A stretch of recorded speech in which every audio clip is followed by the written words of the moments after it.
we have questions, and then we have people that have asked, how do I start voiceovers? How do I start, and how do I grow in this? How do you start and how do you grow? Growth and starting, they're two different things, right? The first thing is, to start, you have to get an education, right? You have to get an education. And how do you get an education? Two ways for me, I would say. One is the formal, proper way to get it. The other one is the informal, well, I would not say not so proper way, but it's just an informal way. Nonetheless, both of them are a form of getting education, right? That's how you start. One of them, the formal way, right, in quote, is registering for a training, getting trained, and then growth comes afterwards. Or as you're getting trained, you're growing, basically, and then you continue to grow afterwards. The other way is to maybe start asking questions, go online, surf the internet, look for something related to voiceover and learn, right? I usually advise that the formal one is better because, there's a structure to your learning.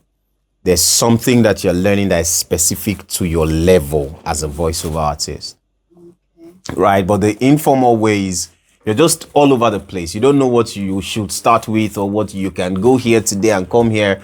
But when you take a proper training, it builds you up from the scratch, understanding the nitty-gritties, and then, of course, growing through the ladder of learning and understanding. So take, for instance, I like this example. When a child is born, there's fufu and amala and all those other heavy food, yam, bread, ewa going, all that in the world. But you won't give the child, because the level of the child cannot contain all that. So there's a process to it. There's breast milk for a couple of months, maybe like 1 year or 6 months, at least at a stretch, 6 months. And then later you start introducing water, some liquid substance, here and there, right? Spoken like a dad.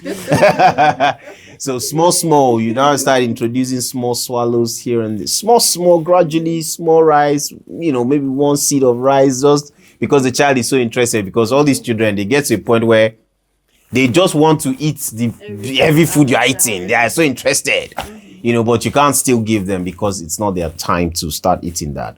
That's the way. When you go for a proper training, register for one of our courses, we train you in a way that you grow what you need at that level, and you keep building. Growth is now a continuous lifetime thing. We are all still growing. It's just your intentionality and being deliberate to grow, apply some of the things that you have learned, learn more, do more research, experiment with your voice, and just keep growing, basically.